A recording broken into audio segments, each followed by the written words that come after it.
Jacksonville Jaguars fans, welcome into Duval Daily presented by GenJag.com. I'm Jordan DeLugo. Thanks so much for being here. Tuesday, November 11th. Things have gone from bad to worse for your Jacksonville Jaguars. Travis Hunter out for the season. Travis Hunter is out for the season. Things obviously didn't go as the Jaguars had hoped with Travis Hunter's knee. He had a knee injury he sustained in practice a couple weeks ago, leading up to the contest with the Raiders. And according to Ian Rappaport, Travis Hunter underwent season-ending knee surgery with eyes set on 2026. It's an LCL repair. He's expected to return within 6 months to full football activities.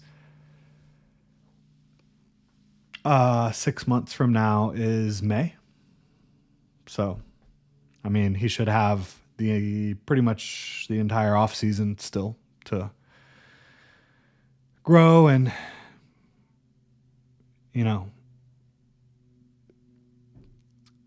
get more fully integrated onto both sides of the ball.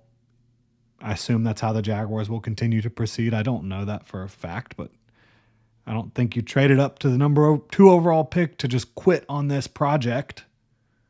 I'm not saying that Travis Hunter is a project because I think he was ready to ball all year long. I really do. Goodness gracious. He was playing so well on both sides of the ball, in my opinion, towards the end there. I mean, he was making plays on defense and coverage. His last game, 8 catches, 100-something yards, a touchdown. So he'll finish his rookie season with 28 catches on 43 targets for 298 yards and 1 touchdown on offense. On defense, 162 total snaps. Allowed 9 completions on 15 targets in primary coverage, 2 official pass breakups, no interceptions, 14 tackles. He was really good. He was really good. And this is this is a somber, sobering moment. Feel so bad for Travis Hunter. Not anything like, he went into a horrible situation or this, that, the other. I just feel bad for the kid. He busts his butt every day. He's all ball, great attitude, great work ethic, bundle of energy. And, only got to play 7 games.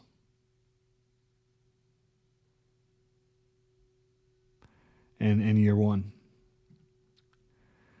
So, horrible blow, horrible news for the Jaguars, horrible news for Travis Hunter. I guess the good news is, it is just the LCL.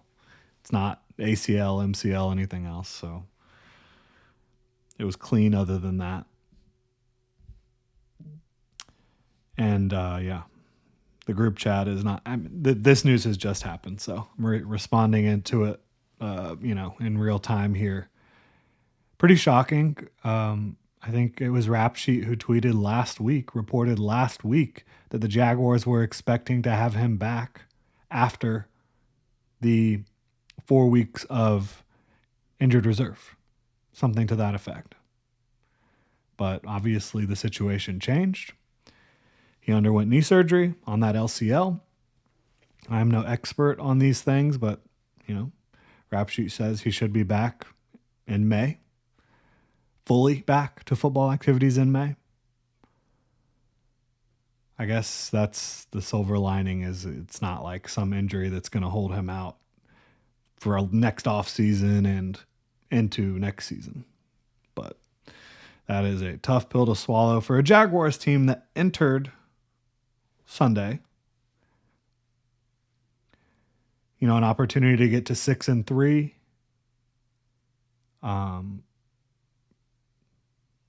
Colts had a tough game in Berlin against the Falcons. You were looking at this and saying, okay, if we can get out of week 10 with the Colts at 7-3 and the Jaguars at 6-3, we are right there. Colts didn't hold up their end of the bargain. They won. Jonathan Taylor ran all over the Falcons. They got to 8-2. Barely. But Jags had every opportunity, as we all know, and they should have beaten the Texans, and they didn't. And now you get this news a couple days later. As a Jaguars fan base, I don't know how folks will respond to this, but that is tough. That is really tough. So moving forward in 2025, the Jaguars, the season ain't over, folks. It might feel like it is. Travis Hunter down for the year. Jaguars have lost 3 of their last 4 games, have the most embarrassing collapse in franchise history against division rival Houston Texans without their starting quarterback. But there's still a lot of football left to be played. The Jaguars have played 9 games. They have 8 games left. Chargers, Cardinals, Titans twice, Colts twice, Jets, Broncos. What can you do? Can you pick yourself up off the mat? Can you make the playoffs? Technically, they still control their own destiny when it comes to the division because they play the Colts twice. If they beat the Colts twice and win out, obviously they could have the same record as the Colts and own the tiebreaker. I'm not expecting that. Just being realistic, that is possible. It's within the realm of possibilities, but I don't think it's going to happen. Best wide receiver on the team, best corner on the team out. And that is one of the risks you take when you draft somebody to do something unprecedented and play both sides of the ball. Now you're down your best player at wide receiver and your best player at corner.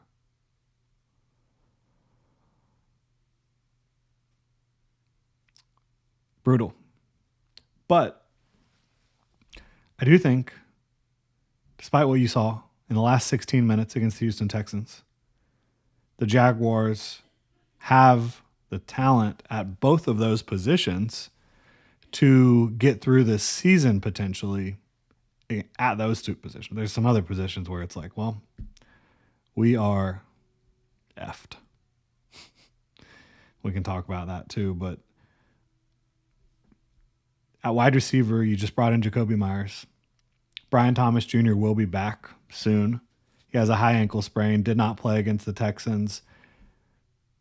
Theoretically, could potentially play against the Chargers. It's a low-grade high ankle sprain, so that's something to keep in mind. Can't remember if he ended up practicing at all last week. We'll look at that real quick. Not that that is necessarily the big indicator, right? But let's see here. Yeah, so he didn't participate in any practices last week.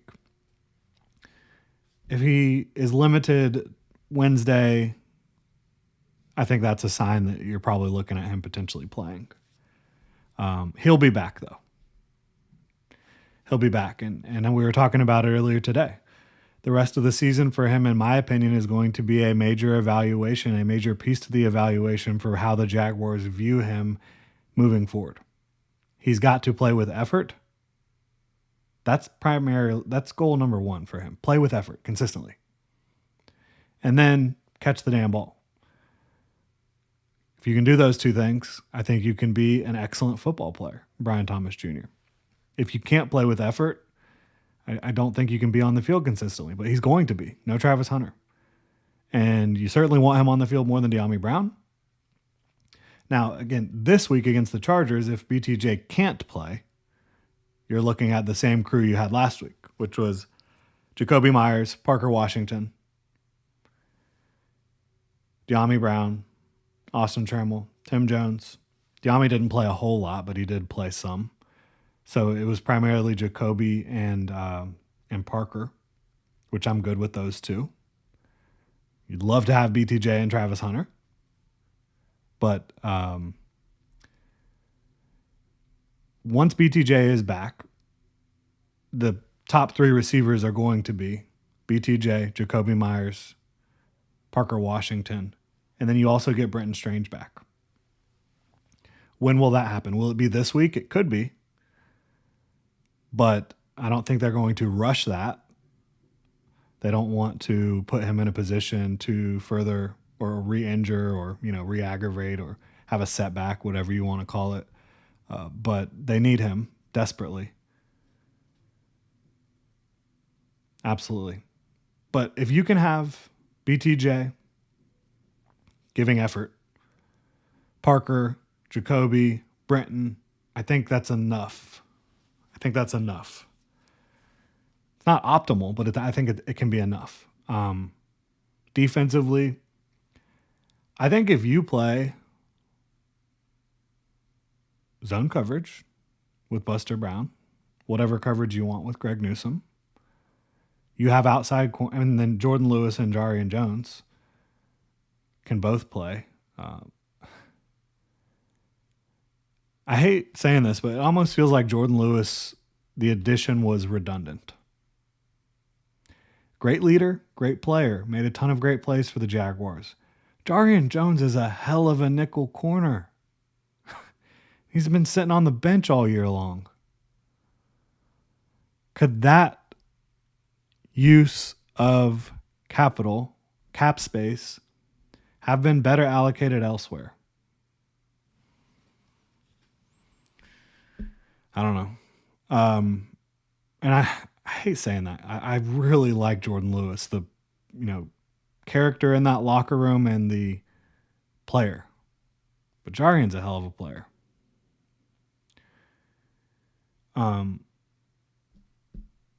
So yeah, that's frustrating. But I think you have enough guys at corner. Where you don't have the talent right now is safety. I don't think, hopefully Eric Murray's on injured reserve too. Who knows when he'll be back? Neck injury. If he'll be back. Don't know. No Caleb Ransaw. Antonio Johnson and Dewey Wingard has to be one of the worst safety combinations in the NFL. And then offensively, Walker Little's not going to be playing Danielle Hunter every week or Will Anderson. We know that, but he's not going to be playing scrubs every week either, and he's been absolutely horrible. So they've got some major. And then I think you have play calling issues against the Texans. I think you had I can't fathom why they were playing so much off coverage. It was giving Davis Mills everything he wanted. We're going to talk more about that later. Right now, the point of this is Travis Hunter out for the season. I do think you have the pieces at receiver and at corner to survive without him, but it's not a wasted season for Travis Hunter by any stretch of the imagination, because he's going to get in mental work the rest of the year. He's gotten in a lot of physical work throughout the 7 games he played, right? He had 162 defensive snaps in 7 games. He had 323 offensive snaps in 7 games. He got a lot of experience, and he's going to gain more mental experience. It's not a wasted year, but it seems like it's probably about as disappointing as it can be, just because you're not getting to finish it. And again, I'm trying to be very clear. His play on the field was not disappointing at all. At all.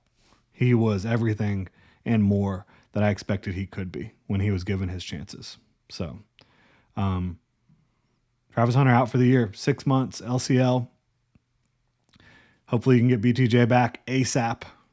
Otherwise, you're going to see more De'Ami Brown than you want. Nothing against Austin Trammell or Tim Jones, because I think that those guys are grinders and they've been fighting to have a career. And they've both done some good things for the Jaguars the last couple weeks. But you ideally don't want them out there. Tim Patrick, nothing's going to really change. Corner, Buster and Greg, I think, out there. So Let me know how y'all are feeling in the comment section below. You can vent, you can do whatever you want. Really appreciate y'all being here. Have a good one.